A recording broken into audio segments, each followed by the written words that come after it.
Good morning. We'll call this meeting of the House Ag Policy Committee meeting to order on a Thursday with a possible storm coming this weekend.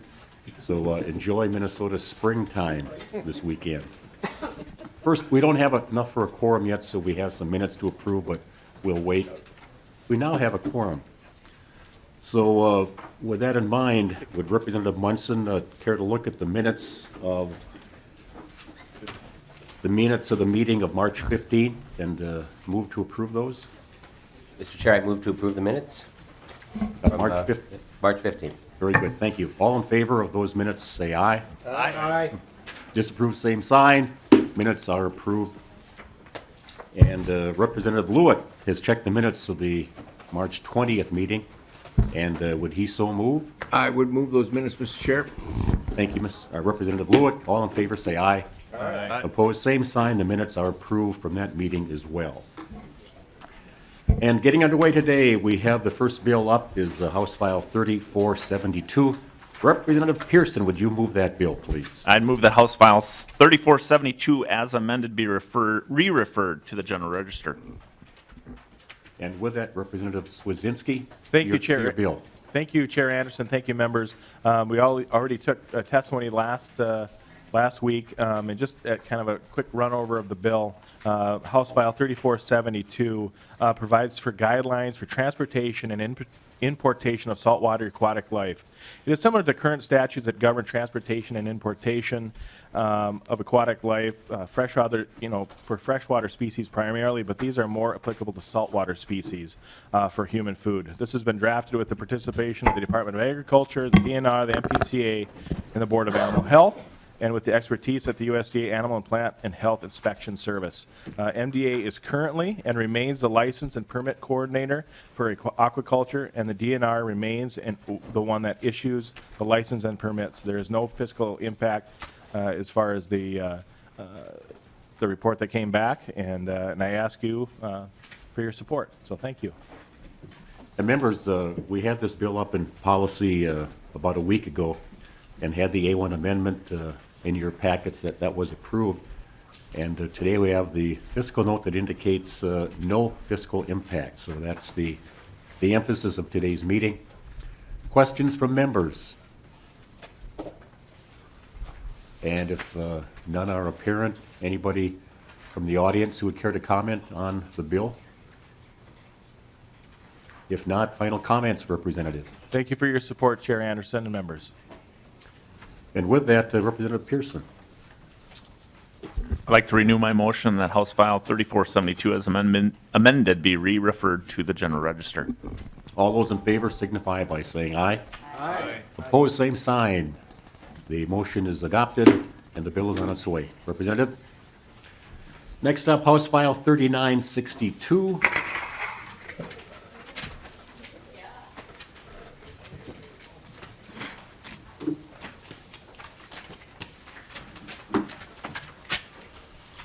Good morning, Chair Hamilton. Morning, Mr. Chairman. I would move your bill 3962 to the refer to the Committee of Civil Law and Data Practices. Chair Hamilton, present your bill.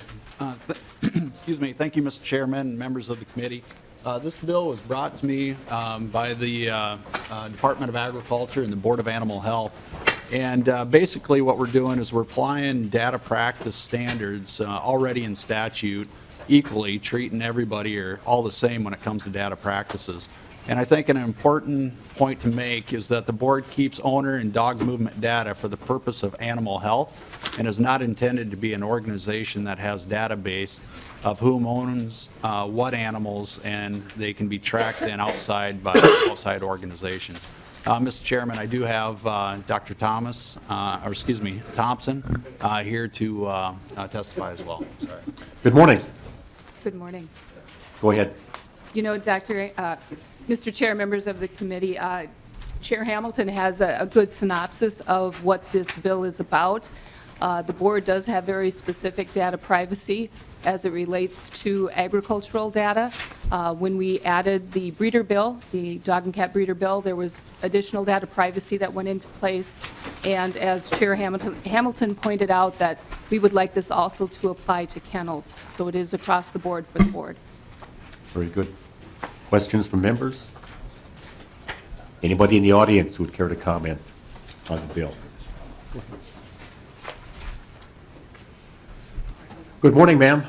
Take a seat at the witness stand and give us your name and proceed with your testimony. My name is Ann Olson, excuse me, and I am with an organization called Animal Folks. We deal with providing services to professionals such as working with veterinarians, law enforcement, the courts on animal law. We do oppose this bill. We believe that it will prohibit. Could you speak into the mic a little bit more? Maybe my cold is stuffing my ears, but I can't hear very well. I'll try to project louder. Thank Can you. you hear me? Thank you. Yes. We do oppose this bill. We do believe that government's role is really about providing transparency, openness, and an informed public. We believe that this would withhold documents. Just 3 quick points. Professor Kagan, Robert Kagan, who's a retired professor, but he's a legal scholar in regulatory law. He says one of the core things about regulatory law is data. If you can provide data to the public knows what's going on, such as us, we're able to see what a state agency is doing. It's also to provide to consumers so they know what's happening before purchasing. It's also to the industry, so the industry can sort out the bad apples. By removing this data, you're not providing that information to create an informed public. Also, a reference was made to the breeder law. Yes, this information, when the breeder law was passed a number of years ago, this was added to this data practices. It's actually not worked. It's created because no data about the breeding facilities is provided to the public. We get calls from consumers who are saying, how do I purchase an animal, a dog or a cat? And they're not able to obtain any information from the board to be able to look at inspection reports, and then afterwards they get frustrated by that. We too aren't able to look at anything from the Board of Animal Health to be able to see what kind of reports are done, or how big is the industry, or other ideas that could improve the industry. Similar to like the press wanting at what happened with elder abuse. When they actually obtained documents, it led to better improvement of an industry. And then sometimes also, if any security issues come up, the Minnesota Data Practices Act, this is only a small section. There is quite a bit of language in the Minnesota Data Practices Act that allows a state agency to still take action and deny. We've been denied multiple requests. We do requests to the state, to local, to federal governments. So there is other language in the Minnesota Data Practices Act which a state agency could use. Some could maybe interpret that incorrectly or abuse that authority, but it is there for use. It's a well-written law. So we ask that you not pass this, and please consider we do support the role of government to be able to create openness, transparency, and inform the public rather than control all data that's given to the public. Thank you very much. Ms. Olson, maybe I missed it. I apologize for that, but are you speaking on behalf of an organization or for yourself? Yes, the organization is called Animal Folks, and we deal with issues pertaining to animal cruelty and also to animal law, working collectively with law enforcement, the courts, veterinarians, and others in the field. Okay, thank you. Thank you. Representative Hamilton, comment? Thank you, Mr. Chairman. And again, we're applying, this bill would apply the data practices already in statute to the licensed kennels and the dealers. So it would treat everybody the same when it comes to data practices. Okay, thank you.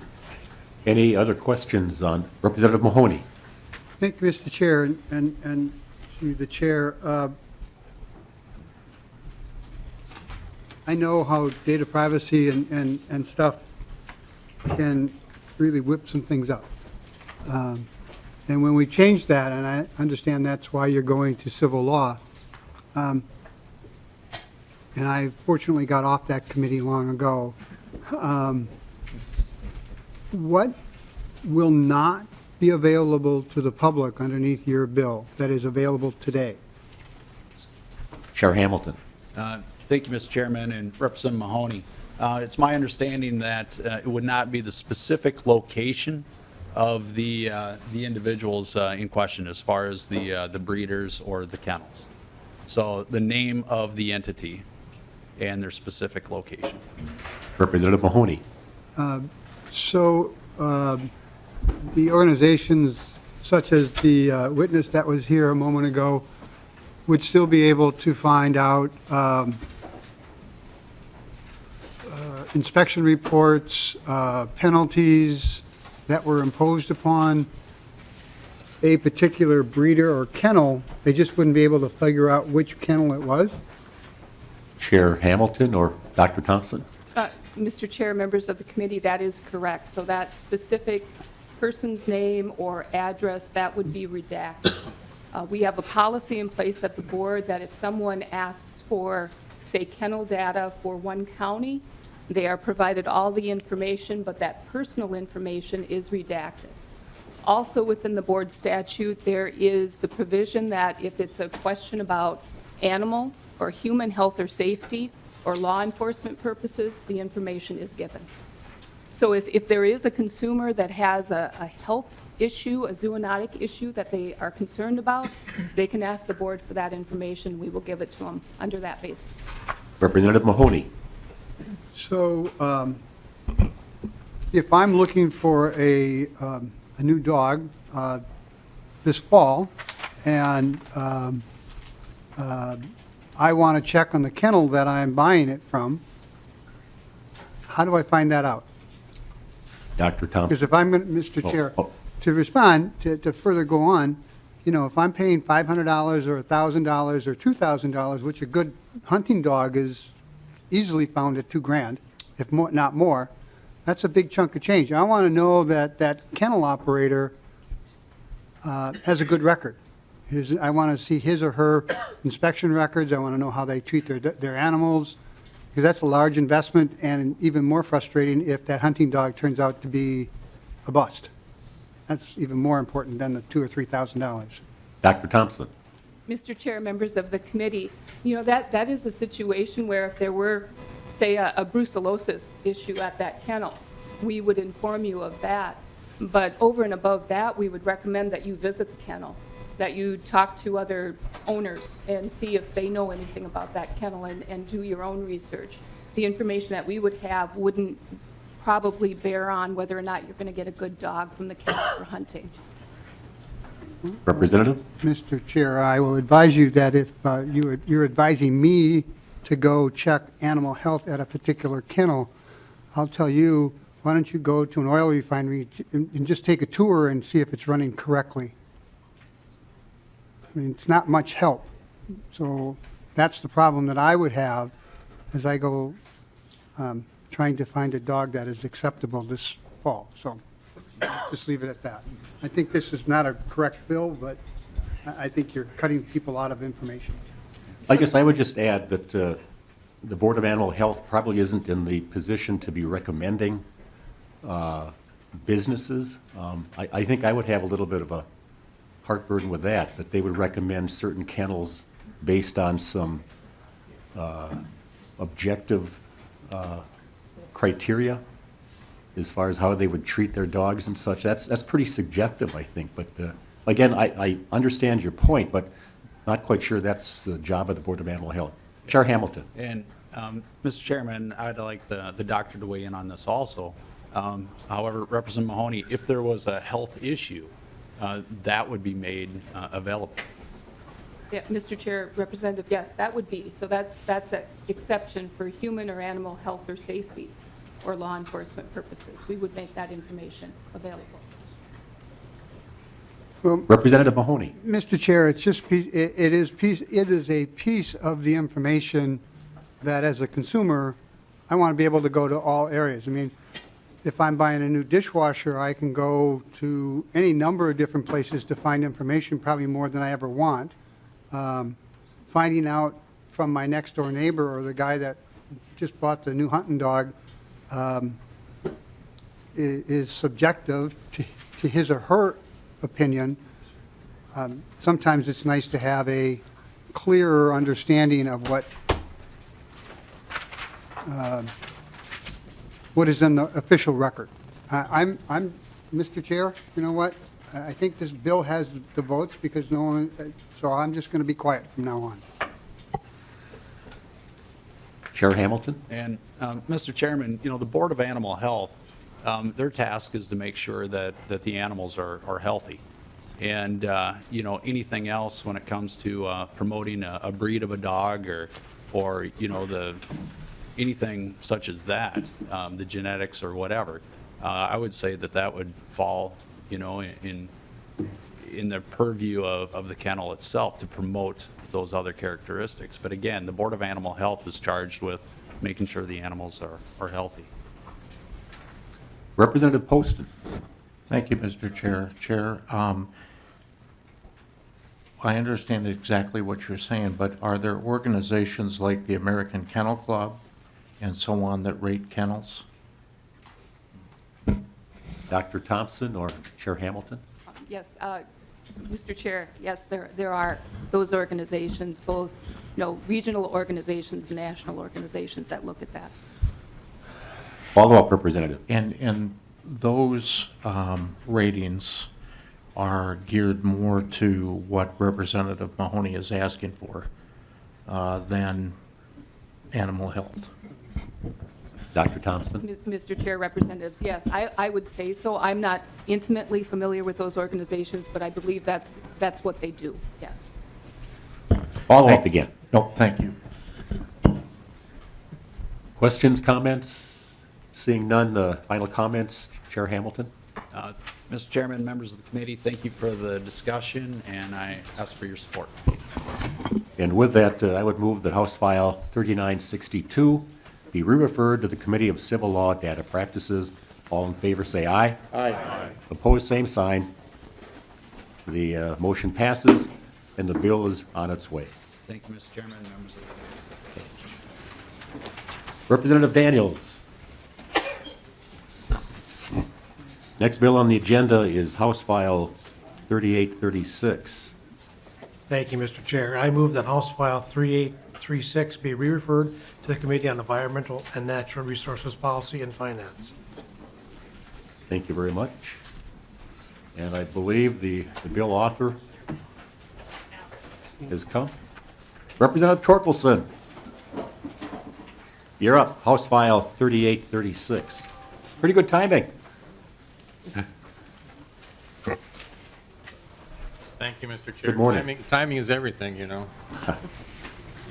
And I believe you have a couple of amendments. Let's check on those before we put the bill in its correct order. Thank you, Mr. Chair. I do not have the amendments before me. Representative Daniels, I believe you do. Yes, thank you, Mr. Chair. I move the H 3836A1 amendment. And Chair Torkelson, would you care to comment what this amendment does? I would ask staff to comment as to what the amendment does, Mr. Okay. Chair.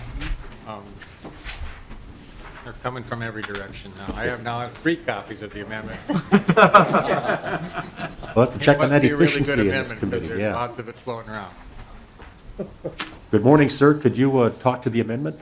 Yes. Good morning, Identify Mr. yourself. Chairman, members. My name is Al Kane. I serve as Chief Engineer for the Board of Water and Soil Resources, and I also serve as the Coordinator for the Stakeholder Drainage Work Group. Just so that you're familiar with who that is, too, there's a handout that is a fact sheet about the Drainage Work Group in your packet, and it's been around since 2006. It was born from a study that involved a advisory committee, and they decided to stick together to look at drainage law and other provisions. And we've put forth 6 sets of consensus recommendations since 2007. On the back of that handout, you can see the list of them. And the most recent ones are what's before you today. The amendment A1 is to add some additional provisions, clarifications for one of the recommendations of the work group, which is to better enable the Agricultural Best Management Practices Loan Program administered by the Department of Agriculture to work better for drainage authorities serving on behalf of the benefited landowners of Chapter 103E drainage systems. We worked with the Department of Agriculture a couple of years ago to develop a fact sheet about use of the Ag BMP loan program for ditch buffer strips and other environmental practices. And in the first iterations of them working with drainage authorities, they found that it was burdensome to make it work because of the definition of a borrower. So they've tried to create some streamlining updates of that section of law, section 17.117. And Amendment A1 is some further work on that to make it workable for drainage authorities to serve as an integrator, if you will, on behalf of the benefited landowners of the drainage system. And the work group is particularly focused on what you see in the second handout. If you have one that is dated 2/27/18, that's where we were charged, the drainage work group was charged by the legislature to evaluate and make recommendations to accelerate drainage system acquisition of ditch buffer strips and alternative practices. So at the top of that handout, you'll see a link to a report. That report was provided to the legislature on February 1. And one of the recommendations in it, which is actually at the bottom of page 2. So the policy and procedure recommendation we came to understand actually needed to be a statutory change recommendation, like some of the others that are in this document. What you have in that document was the initial language that was provided by the Department of Agriculture, and now they have some additional clarifications, and that's what's in Amendment A1. Thank you, Mr. Kane. Mainly a technical change. I do have to ask, at the very bottom of the page, the amendment line 120 talks about, on page 3 of the bill, deleting lines 26 through 29 and strike old language. Could you explain that, please?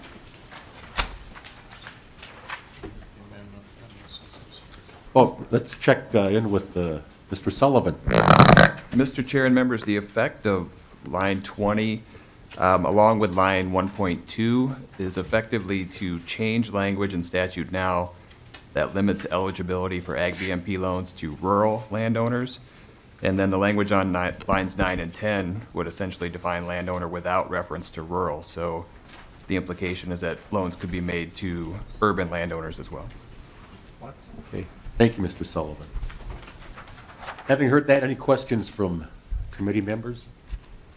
If not, all that approve the amendment to A1 signify by saying aye. Aye. Opposed, same sign.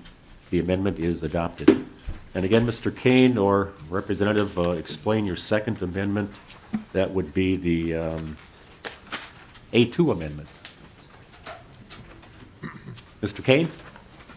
Mr. Chairman, members, another handout that should be in your packet is dated 3/20/18.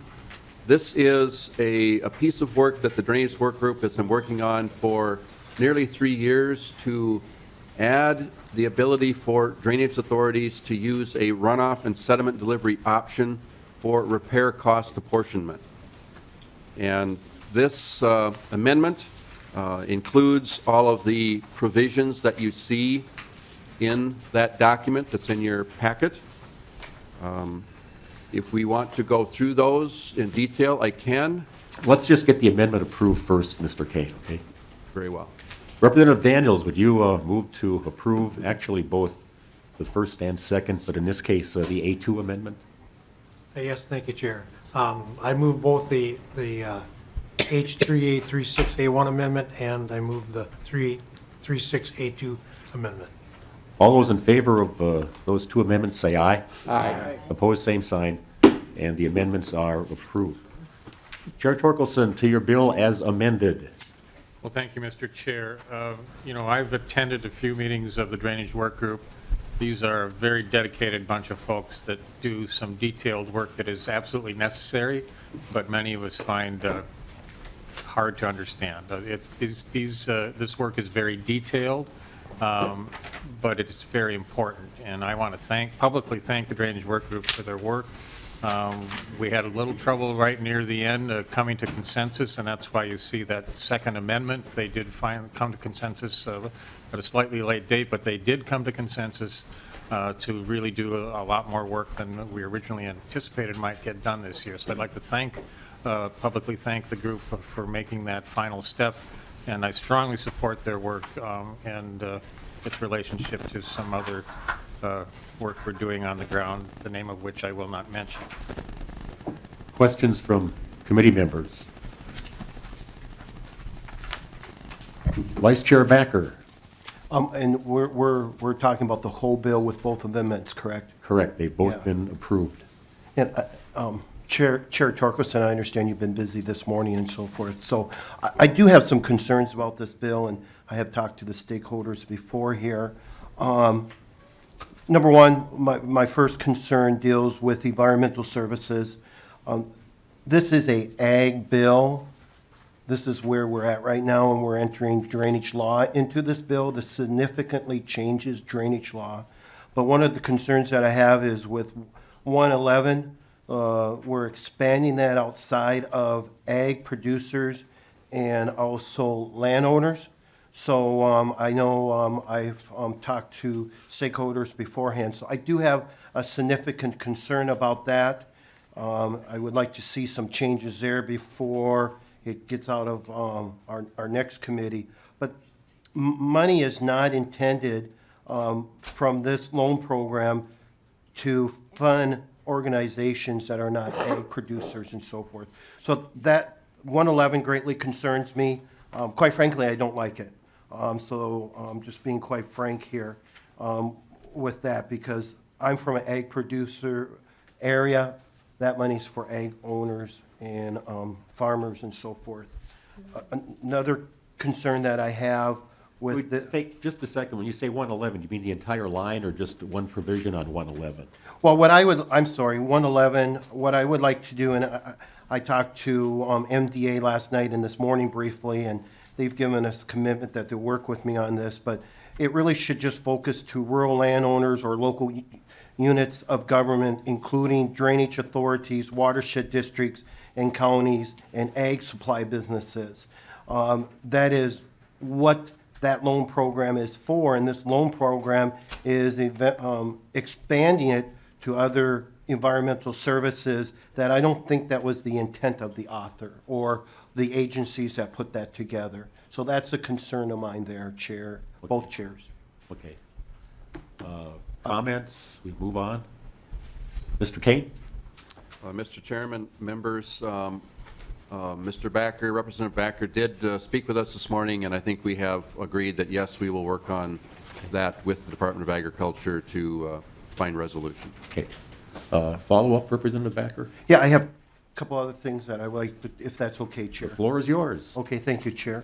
Another concern that I have with this bill, and I have not vented these amendments fully at all, but I was looking at the initial bill. If we also go to the last page, that 6.13, 612 and 613, a concern that I have there when we lower it from 50 to 26% is what we're doing is we are really having the minority of the landowners taking control of the majority. I know Mr. Keene and I professionally disagree on that, and we've talked about working on that before the next stop. But that is a concern of mine. Whenever in this body, we have to have the majority rule. And again, the only place that we see 26% is in drainage law.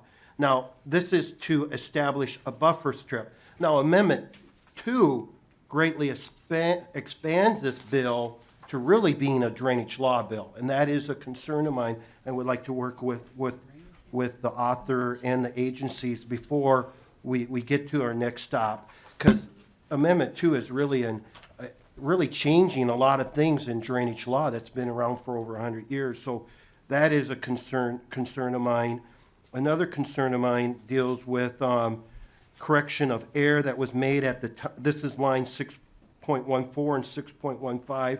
Correction of an error that was made at the time of the proceedings that established the drainage system. And what concerns me about that is if there is an error that was done, redetermined 3 or 5 years ago, there's really not an easy way, because redetermination of benefits and damages is not an easy way to correct errors.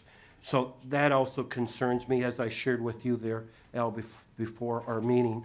So those two things are a big concern. And then Amendment 2 is completely changing our drainage law. And that's pretty significantly. So I would also like to visit with the stakeholders before the next stop on that. And if I have that commitment, I would appreciate, and you said we have that commitment, I'd appreciate that. Mr. Kane, I do believe that 26% does have some standing in drainage law. Would you care to comment on that? Mr. Chairman and members, within drainage law, there are two other types of activities that can be petitioned by 26% of the benefited landowners. That includes improvements and petitioned repairs.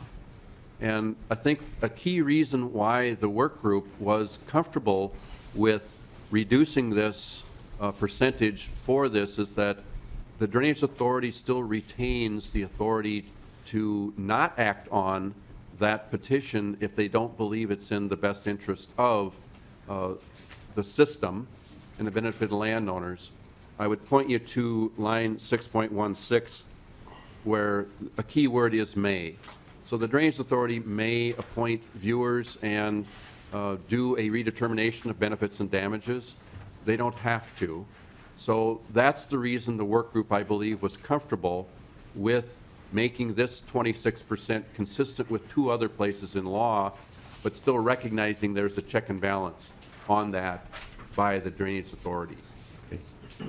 Mr. Kane, just a question I would have, and I've just heard about this anecdotally.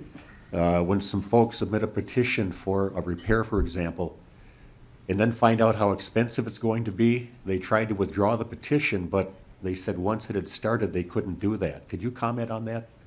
Mr. Chairman and members, I'm not a lawyer, but I believe that in fact there is provisions for withdrawal of petitions too. I can't quote you what section of drainage law that is. So I'm surprised that in fact folks might believe that there's no way to pull out. I believe that there is in drainage law. Okay, and I just heard that anecdotally, just wanted to ask or clarify that. Representative Miller.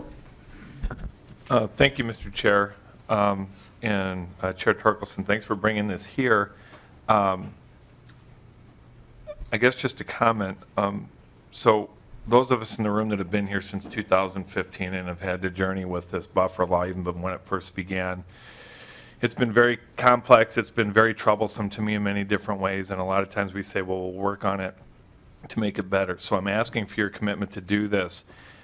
This was already a very complex bill to try and decipher what exactly it meant. And then we have these amendments that were added onto it that, as Representative Becker said, completely changes or completely adds on to what we're going to be discussing. I'm not in Environment Committee, and I'm being asked to pass this along with the hope that we can work on this. So I guess I too ask for your dedication on this, because there's some things in this that I'm highly concerned about. that I don't think represents my district well. And if we're gonna touch this buffer law yet one more time before the end of this session, which I'd heard we weren't going to do, but now we are, okay? I hope that we certainly get this right and get it to a place where I can confidently vote yes and go back and look at the landowners in my district. Because I can tell you along the way, I have not been able to do that. We pass things and I go back and they're even more upset than before. So we need to get this right, and so I really appreciate, Chair, our work on this, that we can make sure that we can make everyone happy with what's happening here. Thank you. I don't believe there was a question there, just a comment. Okay, very good.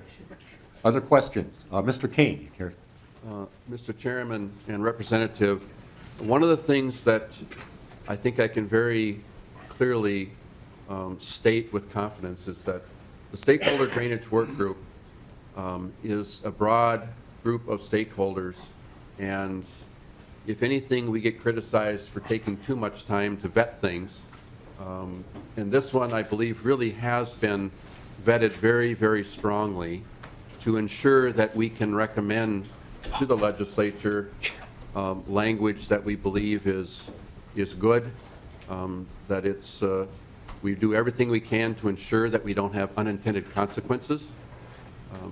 So having worked on some of this for a long time, I think that we really have worked very hard to try to address the concerns that you may have in your districts. Follow-up, Representative. Thank you, Mr. Chair. And I've spoken to some of those stakeholders, and they don't like some of the stuff in here. Now, I know that a working group has to come to some form of consensus, but I am not elected by the stakeholder group. I'm elected by the people in my district. And when they have concerns, I need to bring them forward and need to address them. I'm the one that has to vote on this bill in the end. And so I will agree to continue to work with the stakeholder group that you're talking about and with you and with all these different people. But it's my responsibility not just to take the word of the stakeholder group, but to ensure that the people that own the land in my district are protected under this law. Thank you. Representative Clark Johnson. Thank you, Mr. Chair, and I'm tempted to ask about Minlars, but I won't, Representative. I will not allow that. Really, I'll keep it at hand. And I want to pick up on, first of all, I want to make a comment. I'm impressed that you work with consensus.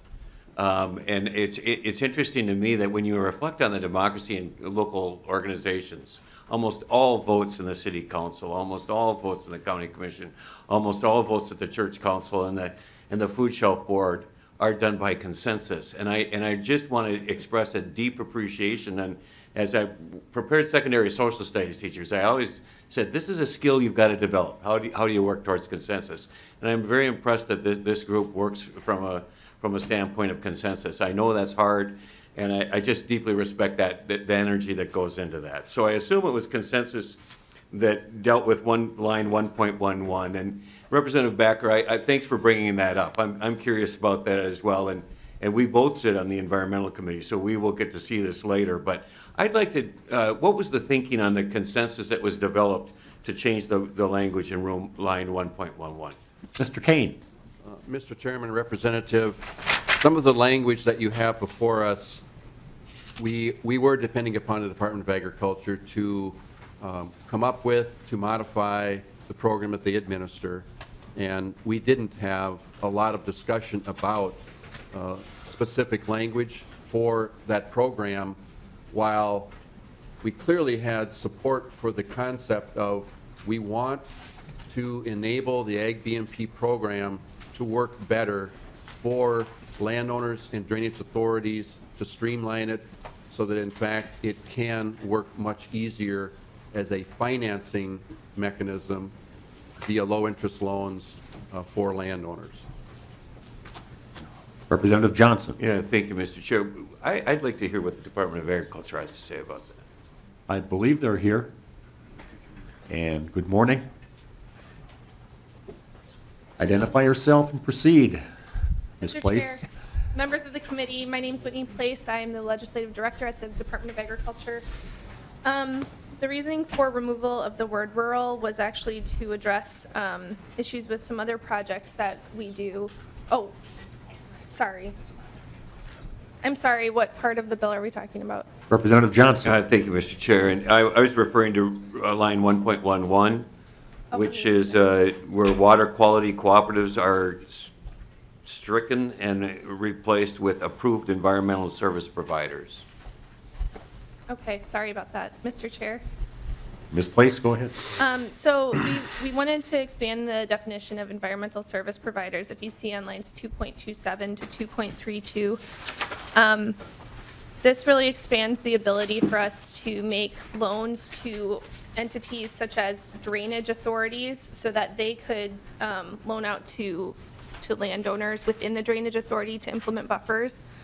It also includes public or private organizations, which I know there are some concerns with, but that would include organizations like a townhouse association that's doing a cooperative on like a septic system, or maybe like a lake association is doing an ag BMP.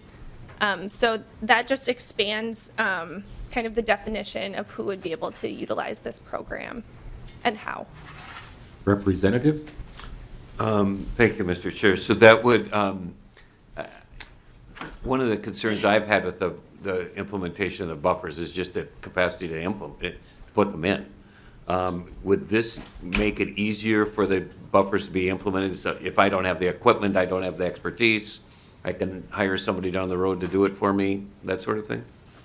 Ms. Place? Mr. Chair, members of the committee, yes, especially along drainage ditches, this would allow a drainage authority to be able to organize kind of implementation along the whole ditch. So it's just not an individual landowner project, but they could do the whole ditch kind of as one project. Thank you. Ms. Place, as long as you're there, I had a question as well. In that same area, line 227 to 232, you specifically defined environmental service providers, but then you add, but not limited to. Doesn't that really pretty much open up the definition again on line 2.30? Mr. Chair, yes, and we have committed to working with Representative Backer and Representative Miller on some of this language to make it more restrictive. Okay. Thank you. Representative Backer? Yes, thank you. Thank you, Chair.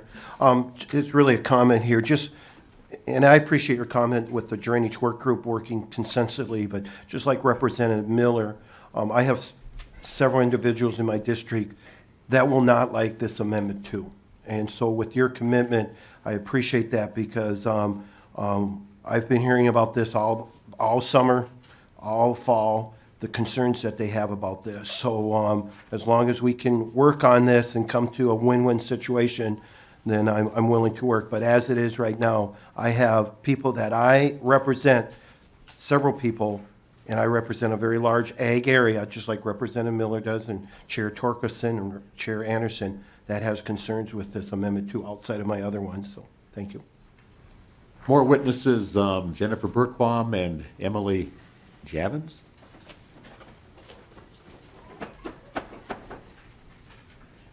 Good morning, welcome, and identify yourselves. Good morning, Mr. Chair and committee members. Thank you for the opportunity to be here today. My name is Jennifer Burquam, and I represent the Association of Minnesota Counties, an association representing all 87 counties in the state. I would like to thank Representative Torkelson for authoring House File 3836. I would also like to extend our thanks and appreciation to Al Kane for facilitating the drainage work group. With consensus, we can be a very difficult group to wrangle in at times. AMC, as you may, or counties, as many of you may know, also serve as drainage authorities along with watershed districts. Some counties do who have public drainage systems. And we would like to speak in support of House File 3836. The goal of this bill is to provide options and new tools that drainage authorities could utilize to help landowners comply with the buffer law. The Ag BMP loan program changes are something that we are supporting. I understand there's some concern with how the language is currently drafted in the bill, and we're very open to working with members on providing some language that would be more comfortable for members. And the whole goal is just to be able for drainage authorities to access that program to compensate landowners sooner to purchase that buffer easement. We also think that Section 7 of the bill is kind of a nice option with landowner consent. It allows a drainage authority to cede the buffer for the landowner. And then once that ditch is redetermined, the counties would work with landowners on fully compensating them for the easement. And then the rest of the bill, we feel are improvements under the current drainage, or to the current drainage law. And as Mr. Kane mentioned, those provisions have been thoroughly vetted through the drainage work group.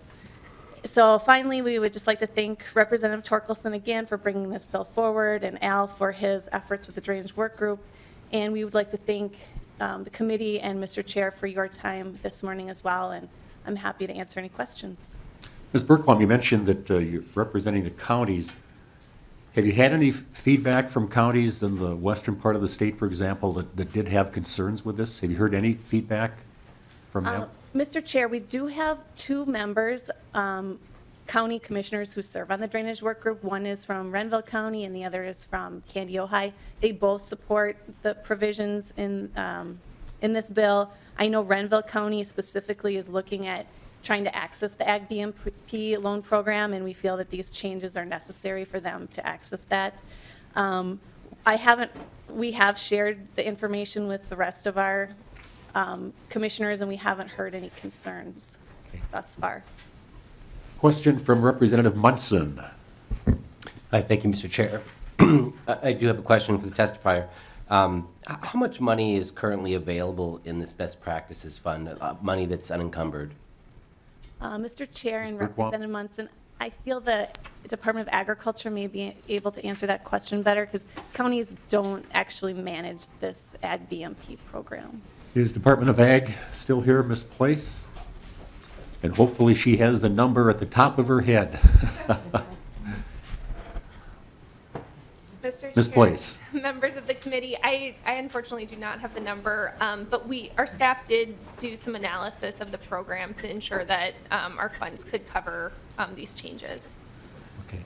I can share that with the committee later. Okay, if you could get that and give it to the committee administrator so we can all have that information, okay? I will do that. Thank you. Follow-up, Representative? Yeah, and it just, my concern is that, that the funds would go to certain landowners and not others. They wouldn't be distributed equally, and I'm assuming that there wouldn't be enough money in the fund to cover, accelerating this for all landowners equally, so it would really come down to counties having, programs in place, ready and geared up to request these funds, and then distribute it to the landowners in their counties before others. Is that correct?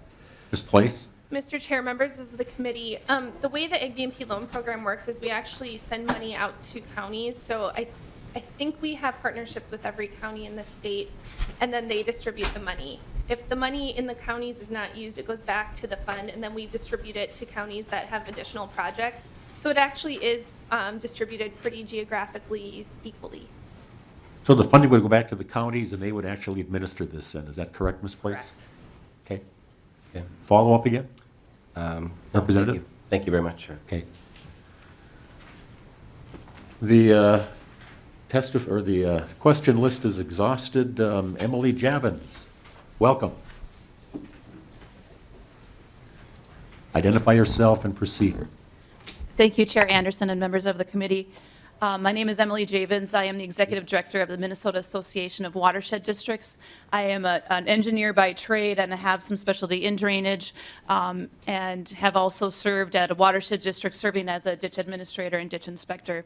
Have been participating on the subcommittees that have worked on this legislation, and I did want to lend our support for the watershed districts on this bill. I did want to thank Representative Torkelson for working on this with us, and also Chief Al Kane. He works tirelessly on this, and the consensus process is exhausting, but it does all voices are heard. And with that, Jennifer said exactly what I would want to say also, but we do lend our support to this, and if there's any questions, I would be happy to answer those also. Thanks, Ms. Javins. Questions? Anybody in the audience who would care to testify on behalf of or against the bill? Seeing none, final comments, Representative Torkelson. Well, thank you, Mr. Chair, and I sincerely want to make sure that questions are answered and concerns are addressed that have been expressed by the members of this committee, and I'll do anything I can to help make sure that those questions are answered and addressed. The only comment I would have, Mr. Chair, is a lot of this work is around the redetermination of benefits. Now, the redetermination of benefits is a rather cumbersome process, and this work will try to make it faster and cheaper and quicker.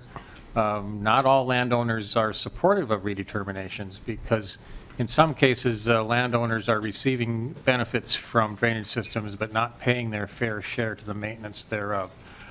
Getting these redeterminations done is the fair and right thing to do, and this work, I believe, will make that redetermination process faster and cheaper, and that should be good for all of us. With that, Mr. Chair, thank you for hearing the bill, and I appreciate the work that everyone has done to get it here. Representative Daniels. Oh, I'm sorry, just a second. Last question from Representative Poppy. Thank you, Mr. Chair. And it really isn't a question, but it is to Representative Torkelson. I think we can all agree that he is not a pushover, and he actually does work through issues. Sometimes we don't agree with how from our side of the aisle, what some conclusions that may come. But I fully support that Representative Torkelson is the right person to carry this bill, because I think he's the one who can thread the needle, make sure that all sides are heard, and that the bill that's going to come forward is the bill that continues that consensus building and meets with greater support. So I apologize that I'm speaking after Representative Torkelson and his concluding remarks, but I just wanted to make that point. Thank you. Thank you. Now, Representative Daniels. Thank you, Chair. I renew my motion that House File 3836, as amended, be referred to the Committee on Environmental and Natural Resources Policy and Finance. All in favor, say aye. Aye. Opposed, same sign. The motion is adopted. The bill is passed and on its way. Thanks, Representative Torkelson. Thank you, Mr. Chair. Next bill, I believe, maybe the last bill on the agenda. Maybe not. I guess it's my bill. Vice Chair Backer. We switch position.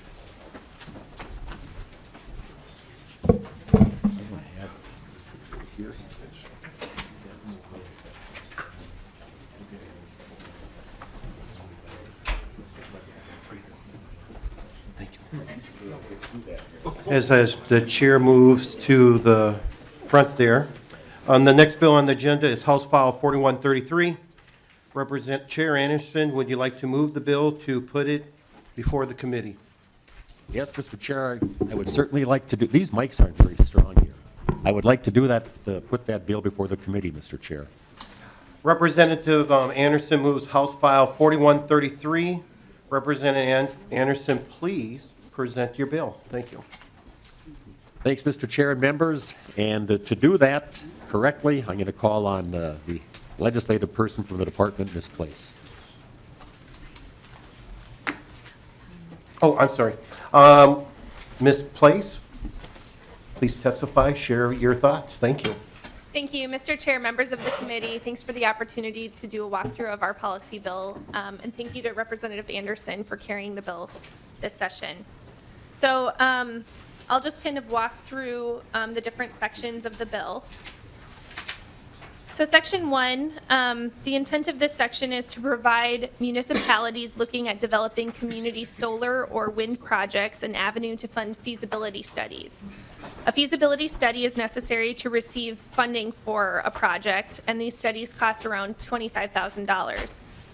We've heard from stakeholders that this language may need to be tweaked a little bit, and we're willing to work on creating language that will accomplish this policy objective.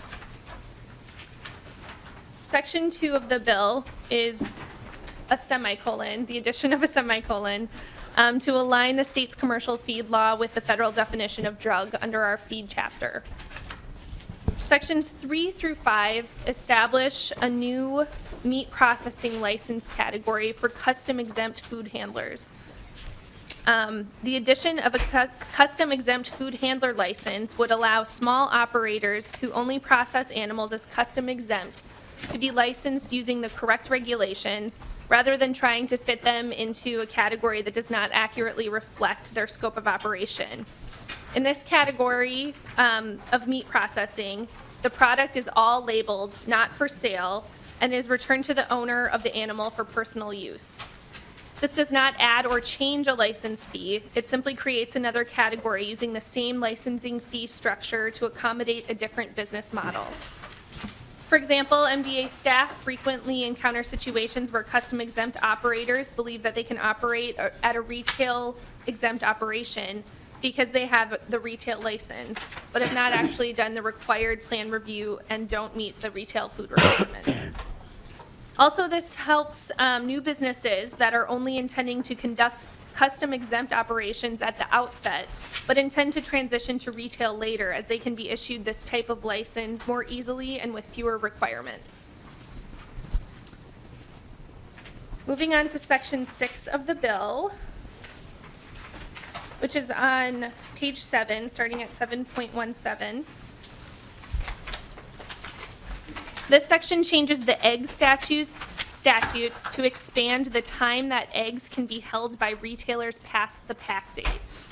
It allows grade A eggs to be held for 46 days past the pack date, which more appropriately reflects the length of time eggs can meet the grade A standards, rather than holding them to the same standard as grade AA eggs. This change creates consistency with other states' requirements. It is part of a broader effort by MDA to update requirements for egg manufacturing and sales and to write plain language statutes. Manufacturers would be able to operate under the standards that mimic federal standards, which reduces complexity in the regulatory system. Sections 7 through 9 are additions to the dairy chapter revisions that we made last session. In Section 7, the milk storage requirements are reinserted, which include a waiver for the 72-hour time limit for milk pickups. This is especially critical for some of Minnesota's dairy farmers that may not be able to afford more frequent pickup times. Section 8 of the bill updates requirements for labeling of milk products to include the option of using addresses of distributors. This statute is critical for milk traceability, but this change allows for flexibility for milk plants on how they label their product. Section 9 reinserts the labeling requirements for aged raw milk cheese to include the label requirement that states cheese made with unpasteurized milk is aged for more than 60 days. Section 10 of the bill removes the word disease from the emergency powers of the department so that we're able to address emergencies that are broader in scope than disease. This is consistent with other agriculture statutes related to emergencies. Sections 11 through 9 deal with the advanced biofuel and renewable chemical production incentive. These changes are intended to better define what is eligible for a production incentive payment under this program, which was passed with the intent of encouraging commercial scale production of advanced biofuels, renewable chemicals, and thermal energy production from biomass. Section 11 and 12 define the term biomass and renewable chemical, and you will see these terms carried throughout the next provisions. In implementing this program, our staff noticed the definition of renewable chemical was unclear and could unintentionally result in payment for chemicals containing only a small fraction produced from renewable biomass. So sections 13 through 15 carry the new terms biomass into the appropriate areas of statute. Section 13 also defines what type of forest management plan is required, which is specified in the Sustainable Forest Incentive Act. Section 16 on lines 11.19 through 11.21 clarifies that only the percentage attributable to renewable chemicals in a blended product is eligible to receive payment. Section 17 is more clarifying language, as well as including the forest management plan language from the Sustainable Forest Incentive Act.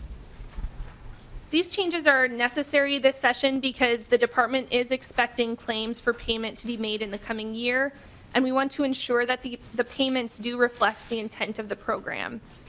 We know that there are a couple other bills moving on this topic and want to work with all the stakeholders involved to make sure that the language is workable. Continuing on, Section 20 would allow for the use of livestock expansion loans to include purchase of an existing livestock farm. Currently, loans are only available to make improvements to an existing livestock operation. Section 22 through 21 are updates to the Beginning Farmer Tax Credit Program that was passed last session. Upon implementation of certifying beginning farmers for the new tax credit, changes were identified by our staff administering the program. Section 21 removes the restriction that does not allow this tax credit to be used by family members or spouses. This was actually a policy choice made by the department that those who want to stay in rural areas and farm should be incentivized to do so. This section also removes the requirement of submitting a profit potential statement. Through implementation of the program, our staff found this as an unnecessary step in the process. We would also like to add waiver language to the education requirement. This language is consistent with education requirements for the Rural Finance Authority loan programs. Section 22 clarifies the appeal process for the beginning farmer tax credit and aligns it with the appeal process used at the department for the Rural Finance Authority loan programs.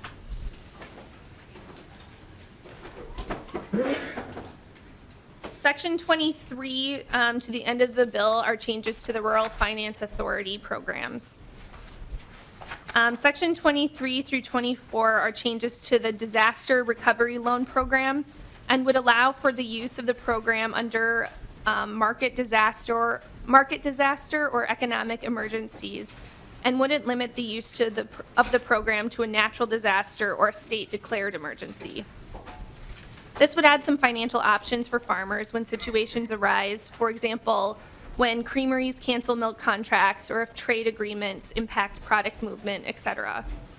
This could be an option to keep a family farming under one of these challenges. Section 25 would allow the methane digester loan program to fund more than one methane digester project. This proposal came as a request from a constituent. Section 26 changes the loan limit amount from $40,000 to $100,000 for the livestock equipment loan program. This limit has not been changed since the beginning of the program, and rising costs and inflation make the $40,000 limit low and unusable in many cases. And finally, in Section 27, this proposal also changes the loan limit amount from $45,000 to $100,000 for the Farm Opportunity Loan Program, and this limit has also not been changed since the beginning of the program. With that, Mr. Chair, I'll take any questions. Representative Munson has a question. Go ahead there. Thank you, Mr. Chair. The testifier, I guess, it's a great program. One of the concerns I had, and I just want to clarify, are you, by removing the family members from this list, are you then allowing children of farmers to take out loans? Mr. Chair, Representative Munson, actually, this is for the Beginning Farmer Tax Credit Program, so yes, we would be allowing family members and children of farmers to utilize that tax credit. Okay. A follow-up, Representative Munson? Well, I guess I have concerns about the number of applicants that would come into the program for this. I just wanted to ask, maybe the Chair Anderson could follow up on that. Chair Anderson. Thanks, Mr. Chair. I share your concerns, but in consultation with the author of the bill, Representative Nielsen, there's a pretty good-sized pot of money available for the program, and in the first year so far, we haven't reached the total amount. So it was a thought that let's get the full amount of money out there, and this was one way to make the program broader and allow the full amount of the $5 million to be utilized. And so, again, in consultation with the author, we thought that this was a good way to get the program up to speed at a faster pace. And I think we could look at it again, if it would fill up quickly, we could look at something else down the road, but as of right now, we want to get the whole program out there. Follow-up, Representative Munson? No. It looks like you have a question. I just, Yeah. is there some type of check to ensure that the children of the farmers actually actively participating and that it's their main source of income, or, yeah, that'd be my question. Mr. Chair, members of the committee, yes. The job of the Department of Agriculture within this program is to certify that everything is accurate. And then we send that over to Revenue so that they can actually implement the tax credit. So yes, our staff definitely goes through like tax records and everything to make sure that it's a legitimate application. Okay, thank you. Thank you. Representative Lewick? Thank you, Mr. Chair, and to both the department and the bill author. I just wanted to compliment particularly the element here on the biomass programs. Where I live, we don't do a lot of corn and beans, but we do rotational harvest of trees, and it's a huge, big deal.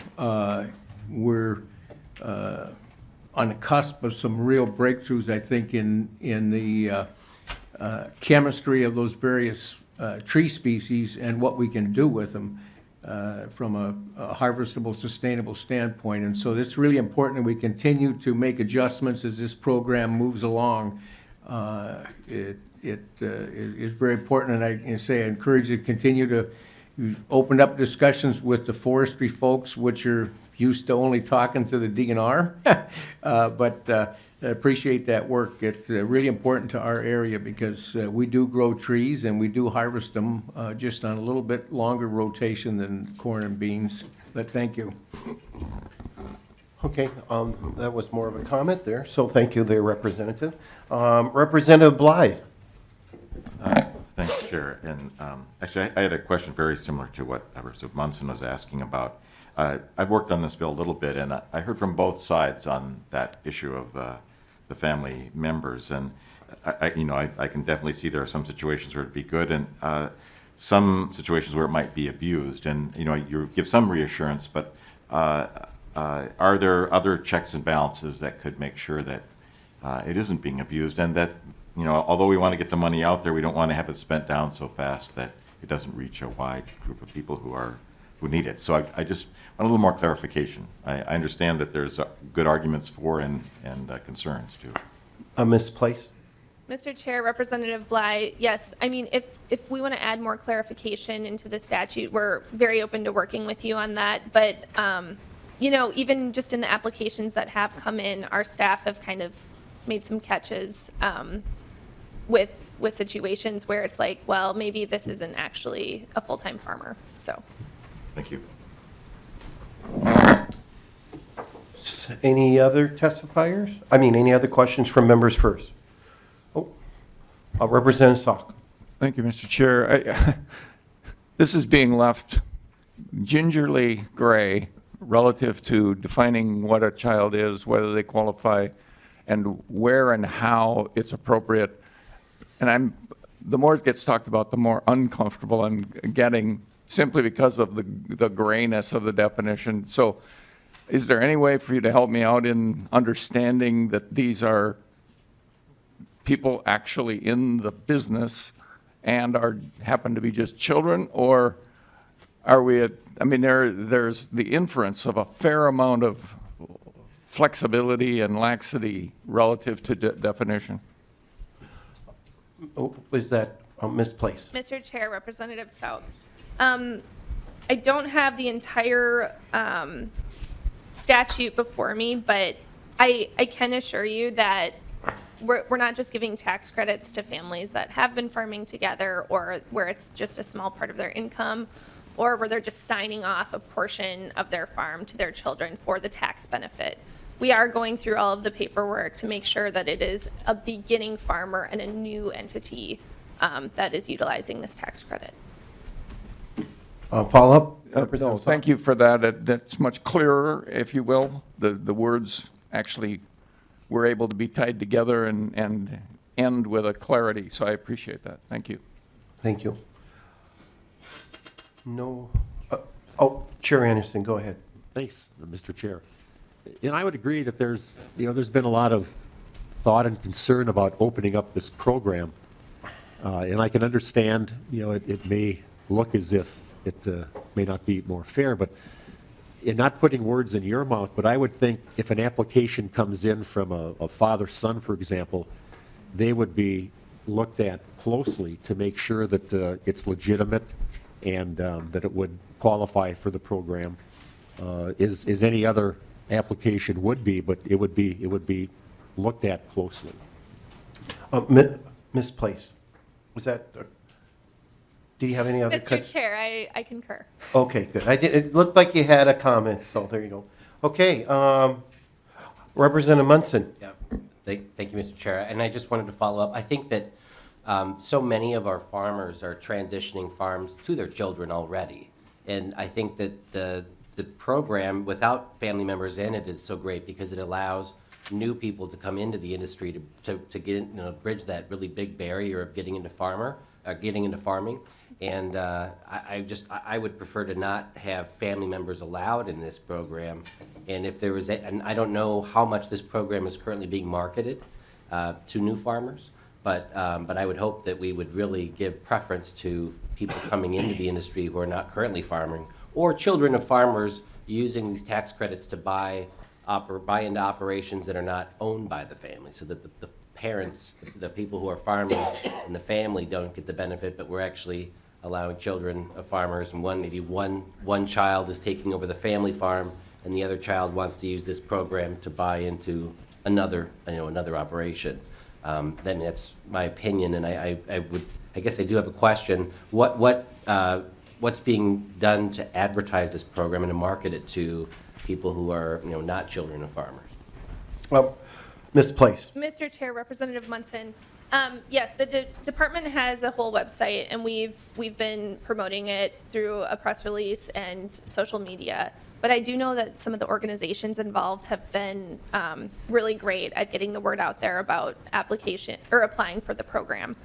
I understand your concerns about getting people who are not already in the farming system into farming, and certainly we want to encourage that as well.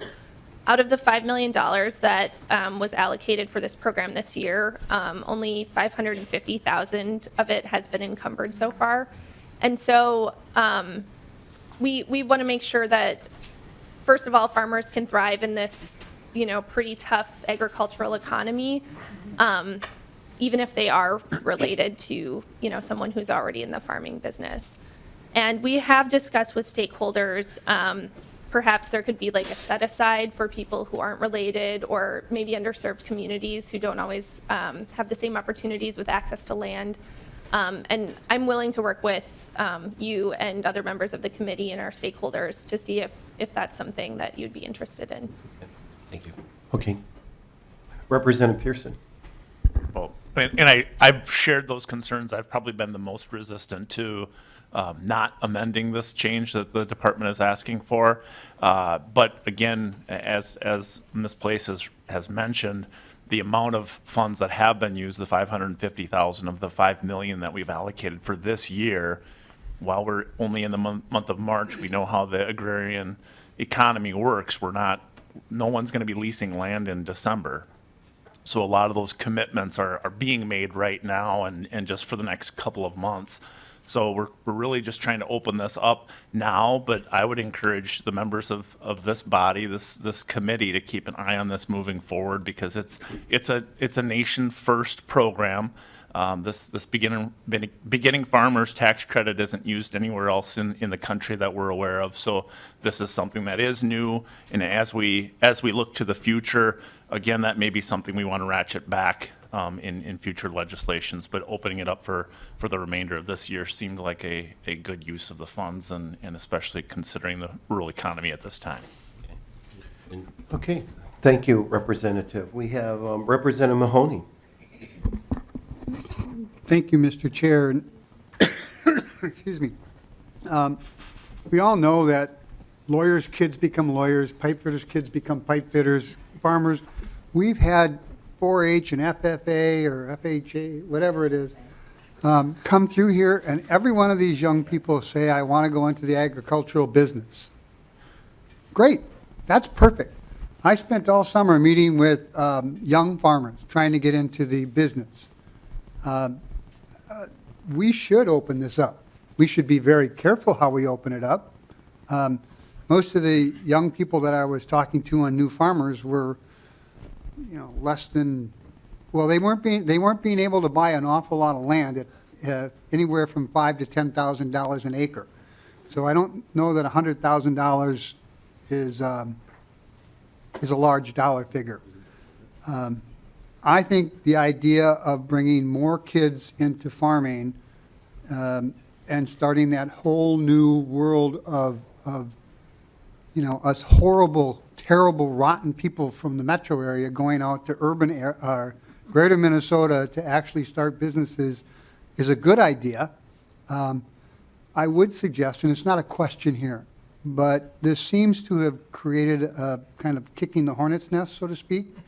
It might be, if I can give some advice to the chair, is to have the department come in and explain the program, what it takes to go through with the application, how they check, how they double check. I mean, I look at it from the economic development piece and how we have fostered the not helping a small business, I don't want to call it cheating, but skirting the rules and regulations. And that would be a good thing because I think everyone at the table here has some concerns about it. So, Mr. Chair, I would suggest that you find time on our schedule, even if it's after deadlines, I hope, for the department to come in and give us all some comfort in this. Because I don't think $100,000, a tax credit, although it is a large amount of money for everyone in the state, it's not a large amount of money for people to get started in a farm. Representative Anderson, Chair Anderson, excuse me. Thanks, Mr. Chair. And Representative, I didn't know where you were going to go when you started talking, but I really appreciate your common sense approach and your ability to look at it wider. And I think the limit on this program is 50,000, if I'm not mistaken. So it's, relatively speaking, not a large amount in terms of the overall amount it takes to get into agriculture. But yes, that's an excellent idea, and we will do that and get the folks in here to explain the program, and maybe we can get an extra publicity push to get out there. And as Representative Nilsson was saying, this is the time of the year when these things are getting finalized, loans are getting approved, and the activity could be at its highest. So we'll do that. Thanks for the comment, and we will do it. Okay, seeing no further, go ahead, Representative. Thank you, Chair. I just had an idea. Would urban farmers, young farmers that purchase land in the urban area, producing foods for local farmers markets, that sort of thing, would they be eligible for this loan? Who wants to answer that? You guys are both looking, we'll have Ms. Place. Did you want to take the stab at that? Mr. Chair, I really don't know. I can get back to you on that. Okay. That would be great. Thank you. Did House Research have any opinion on that? Mr. Chair, the author of the provision last year might have a comment too, but we're talking about the tax credit at the moment, right? I don't see language in the members have before them the language about eligibility on page 13, section 41B.0391. I don't see language offhand there that specifies that the farm for which the credit is available is in a rural part of the state, but the author may want to comment as well. Yeah, and I don't have it in front of me, but I believe it has to currently, if it's being used for agricultural purposes, then it can be transferred using the tax credit or rented using the tax credit, I believe, but. Okay, thank you, Representative Pearson. Any other questions from members? Mr. Chair, I would also just add that, that's a good point, very good point, and I see no reason why it shouldn't apply to anybody in urban agriculture. So we'll check on that and Thank make you. sure that it is or could be. Yeah. Okay, good, thank you. Does anyone else wish to testify for or against House File 4133? Okay. Mr. Peterson, you have the floor. Go ahead, thank you. Mr. Chairman, members, I'll be very brief. My name's Tom Peterson. I represent the Minnesota Farmers Union, and we appreciate the opportunity to offer support for two provisions in the bill. The one you've discussed quite a bit, the beginning farmer changes. This is something we have worked on and supported for 10 years, and really want to thank you for passing this the last year. And we have done a major push trying to get this out to our members. Had a lot of interest in it. A lot of people, it didn't work for this year, but we are seeing, a lot of interest. Ms. Place gave you the numbers on it. Our policy does support adding it to family members.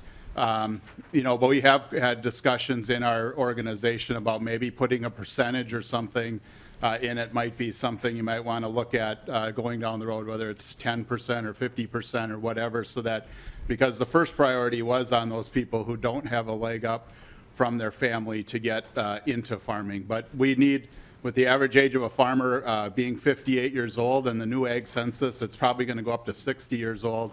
Less than 10% of our farmers in Minnesota are under the age of 35. There's a lot of reasons to do that. There are definitions, too, in the bill that, as for family members, as to what you have to be actively farming, you have to have a Schedule F. There's a lot of things that we feel would provide security, as Ms. Place said. And also talking with her and the Department of Ag, we do feel better about that as well. The other piece we wanted to think is very important in this bill is in Section 24, which would expand the use of the Rural Finance Authority Disaster Recovery Loan Program by giving the Commissioner of Agriculture more authority to determine an agriculture emergency or a market disaster.